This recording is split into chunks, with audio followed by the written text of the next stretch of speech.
extraction command, or you can use dx command alias. In this case, I'll use the command alias dx and I'll press enter. And this will open data extraction wizard. Now in this wizard, we'll start by creating a blank data extraction. We don't have a data extracted table yet and we are not modifying it, but if you have an existing data extracted table, then you can select this, add an existing data extraction and then use that to modify it further. But in this case, we just want to extract it from a completely blank drawing like this. We just have it and we just want to extract the data. So I'll select the first option and I'll click on next. And here we have it. So this will open save data extraction as window, and here you can save this data extraction file. Now this is the DXE file which you can use later to modify your data extraction. So I'm going to just type sample data and I'll hit the save button. Now this will extract our data from this complete drawing, but if you want to just select a part of this drawing to extract the data, you can select the second option. So right now the first option is selected and it will include all the drawing and every single component in it. But if you select the second option, this box will highlight, and now you can click on this box and select an area from the drawing. And now if you press enter, the data will be extracted from only this part of the drawing, but that's not what we want. So I'm going to select the first option and I'll include all the drawing from this current sample office plan. Now the data will be extracted from this drawing, which is right now here on this location. If you want to add more drawings, then you can select add drawings and you can add as many drawings as you want. Alternatively, you can also add entire folders, and all the drawings inside those folders will be used for our data extraction. So in this case, we don't want to do that. So I'll just leave it the way it is. Now we have some options here in the settings button. So if you select the settings button, we have options like you can select the objects from where you want to extract the data. So if you want to extract the data from block, select this. If you want to extract data from xrefs, select this. If you want to include xrefs in the block counts, use this. And if you want to extract data from drawings in the model space, then select this. And if you want to extract data from model as well as from the layout space, then select this option. So we just want the default options here. We want to extract data from everything, and I don't want xrefs to be counted as blocks, so I'll leave this one unchecked. Now I'll click OK. And we also don't have any external reference here, so that won't matter in this case. Now with these settings, I'll click on next. And here we have a sample data which is extracted. So what do we have here? Well, if you look at this, we right now have all the objects which are present inside of a drawing. Now, if you want to, for some reason, see only the blocks that contain attributes, then you can click this checkbox, and now the list will show only objects that contain attribute. But we don't want this for now. We'll do it in the next exercise. For now, I'll leave this one unchecked, and now we have all the object types as well as objects which are currently in use. You can uncheck this option if you want to include every single object which is inside this drawing, or maybe objects which are not even part of this drawing. If you want to include those objects as well, keep this thing unchecked. But in this case, we only want to select the objects which are in this drawing and in the visible area. Also, all the object types are selected, but if you uncheck this option, you have the option of selecting either blocks or non-blocks. So you can just select that. Now this will only display objects which are not blocks. This will only display objects which are block. You can see the type as well here. Well, in this case, we want both. So I'll just select this option. Now you can filter through all the data types that we have. In this case, we have lots of blocks. These blocks essentially, which are created by default, and we don't want these blocks in our extracted table. So I'll just uncheck these. Also, I'll uncheck all the non-block objects. So it is better if we uncheck this option and select only this one, display block only. Now that way we can easily uncheck the options, and there we are. So we only have blocks visible. We don't want non-blocks objects. So that's that. And here also, if you just want to hide any of these, you can just select that, but that's enough. We just want to remove these objects from our selection. When you are done, select next. All right. Now Here we have lots of properties related to our objects, and the easiest way to filter through these properties is the category filter. So in this case, we don't want properties related to 3D visualization, so I'm going to uncheck this. And now we have properties related to drawing, general properties, geometry, and miscellaneous. We want these, but here also I'll filter some of these properties. So we may not want some properties, and those properties I'm going to just uncheck here. So the things which we don't want are scale. So XYZ scale, we don't want that. And subject, I don't want that either. Title, I don't want that. Total editing type, no, I don't need it.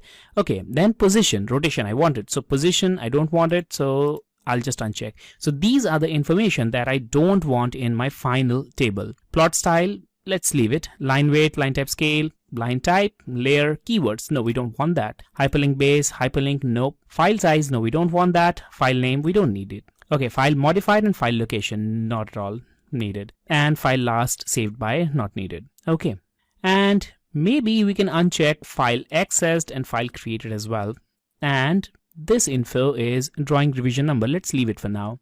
Comments, color, block unit, author. Okay, all these informations we just want it. And we'll see if we don't want any of these information at a later stage. We can get back to this window, page 4 of 8, and we can then change it again. But for now, that's enough, and I'll click on next. Alright, now you'll see this warning, and this warning simply says that all the blocks which are non-uniformly scaled will not be included in this wizard. And that's also obvious because non-uniformly scaled blocks will have skewed data, so that's obviously excluded from our extraction wizard, so that's okay. And here we have the final table which we are going to get. Now if you want this table directly in your drawing, that's fine, but if you want to refine this table and just fine-tune all the settings and all the information inside this table, then you can change some of the parameters.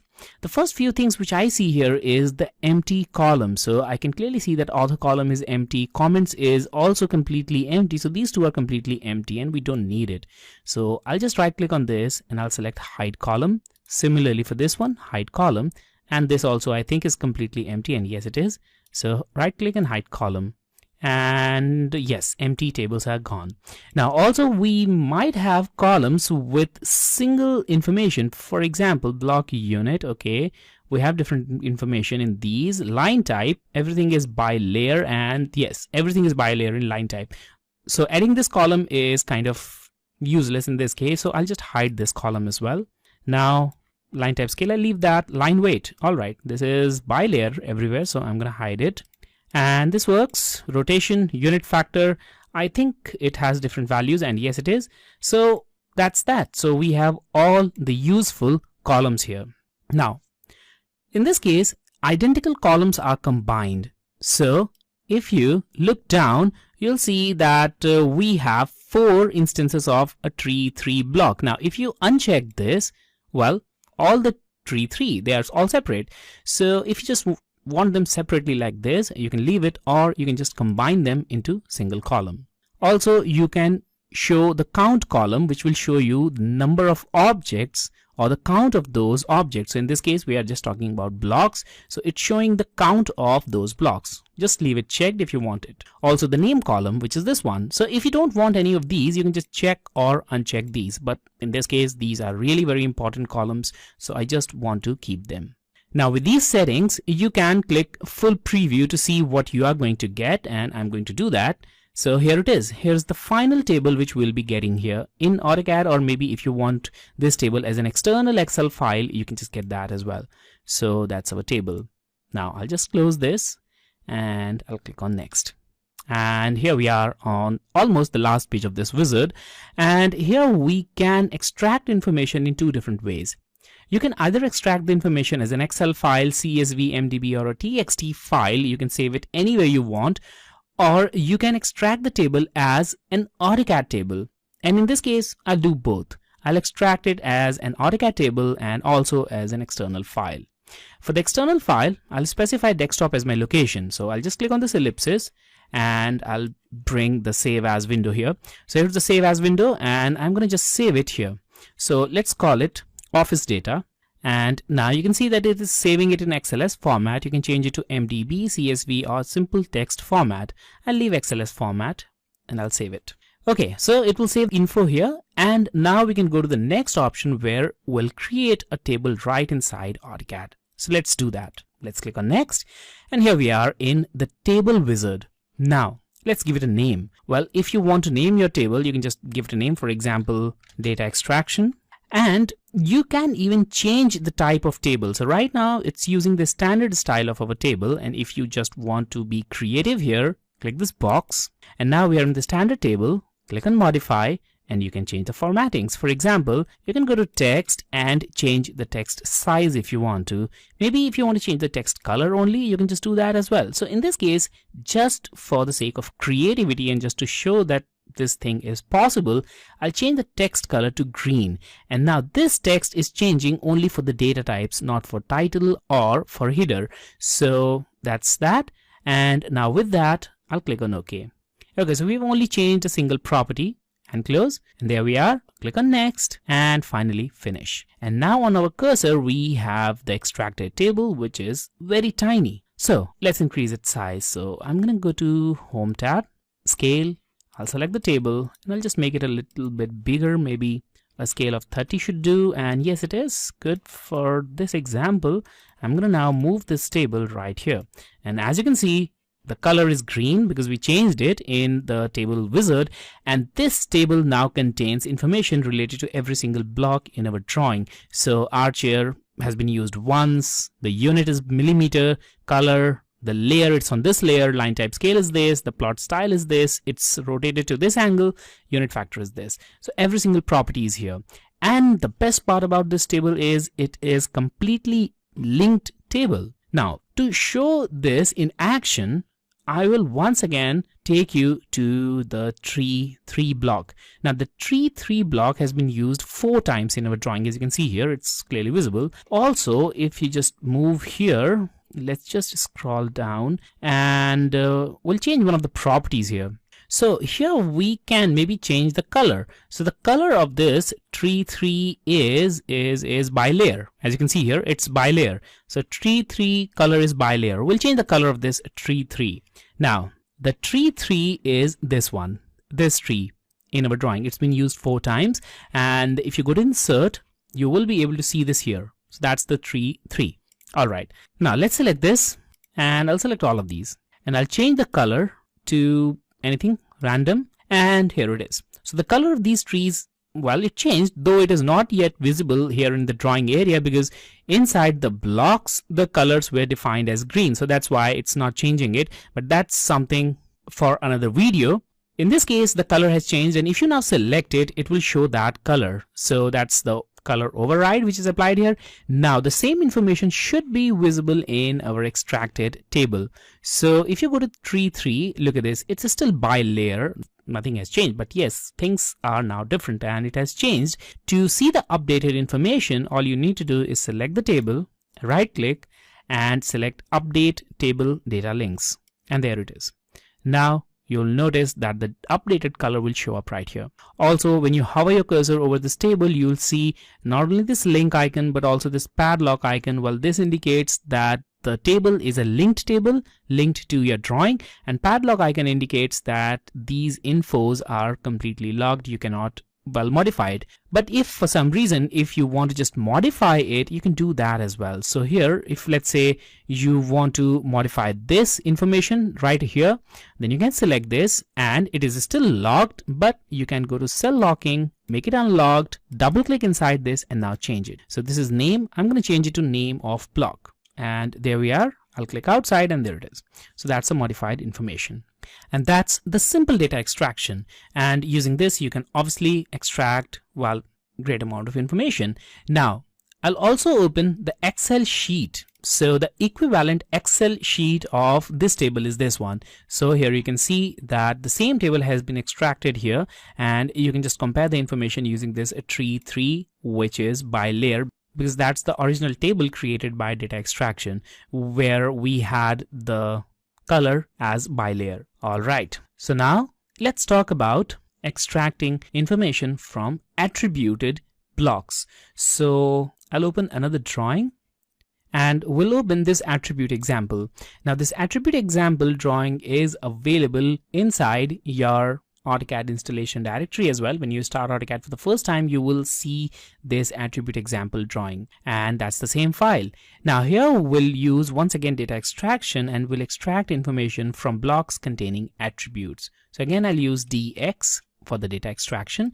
And here, if you now want to modify your existing file, which we created in the previous example, then you can go to edit an existing data extraction, click the ellipsis and select the sample data file which we created earlier. Click open, next, just select yes, and look at this. It has all the info from our previous example, but that's not what we want. So I'm going to go back and I'll select create a new data extraction. Now select next and next. And here we want to extract data from attributed blocks or blocks containing attributes. So I'll check this box. And now we have lots of objects. Well, that includes block and non-block. So we just want information from block. So I'll just check the first one, then shift select the last one, and I'll uncheck every single option. Now I'll click outside and I'll just check this option rm_num, and I'll click on next. All right. Now here I'll uncheck 3D visualization. We don't want information related to this. We definitely want information related to attributes, and we also want other information, so I'll keep those things checked. Here also you can check or uncheck the settings that you maybe want or you don't want. So we'll just uncheck all the settings related to geometry of this drawing, and just to simplify this process, maybe we'll also uncheck the options related to drawing. All right, now we have a simplified kind of table. Now I'll click on next and the same warning, and there we are. Now we have the simplified form of table. Again, you can just modify it the way you want. So in this case, I'll maybe hide the hyperlink column. We don't want it, and everything looks good. And here also you can hide some of the columns that are completely identical. And in this case, I think that the plot style, rotation and unit factor are exactly identical. So I'm going to hide these three because they don't have any kind of useful thing for us. Then the line type scale is, well, again same, so I'm gonna hide this, and that's that. Now layer is 0. Well, we can hide this as well. I'll not hide many other blocks here because we don't have that many here, and we just have a simple rm_num block and that attribute. Also here, if you just want to maybe change the layout of these columns, you can just do that. For example, the block unit, if you don't want it here, you can just drag it to somewhere in the end. So I'm going to just drag it after maybe line weight right here. And similarly, you can just rearrange it. Once you are done with this, click on next, and now you know the next steps. So I'll simply select the first option here. We just want to extract the data and we want to keep it in the drawing. So I'll select the first option and I'll click on next. There we have it. We're not going to change anything else. I'll just type in attribute. So maybe ATT, that's enough. And I'll click on next and finish. I'll click at a point to place it, select, scale, and again 30 times. And that looks good. And there we are. So now we once again have this data extraction from our drawing, and this contains information related to our attributed block. So every single reference of that block has been added here, and that's the data extraction tool. I hope you found this video helpful. Now if you have any questions,